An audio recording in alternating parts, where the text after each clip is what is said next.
Государственный симфонический оркестр Татарстана дал концерт, посвященный юбилею Республиканского союза композиторов. Ему в этом году исполнилось 75 лет. Для зрителей была исполнена знаменитая «Пятая симфония Малера». Вообще, по словам главного дирижера Александра Сладковского, программа концерта была составлена из самых драматичных музыкальных моментов, когда-либо написанных за всю историю музыки. Почему? Узнал Марсель Нургатин.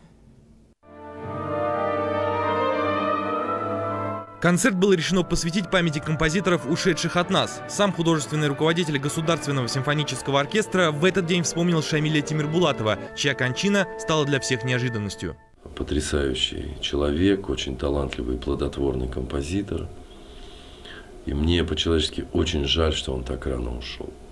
Посвящение всем ушедшим композиторам определило выбор репертуара. В этот вечер со сцены прозвучали увертюра к опере «Дон Жуан» и концерт номер 20 «Ре минор» Моцарта, а также знаменитая «Пятая симфония Малера. И всем известно, что «Пятая симфония Малера» с траурным маршем в первой части – это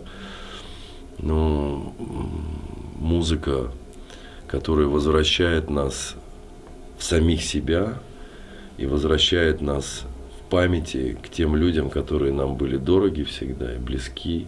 Я очень люблю Моцарта, и Малера, конечно, обожаю. Так что послушать – это большое удовольствие для меня. Живую музыку в хорошем исполнении – это дорогого стоит.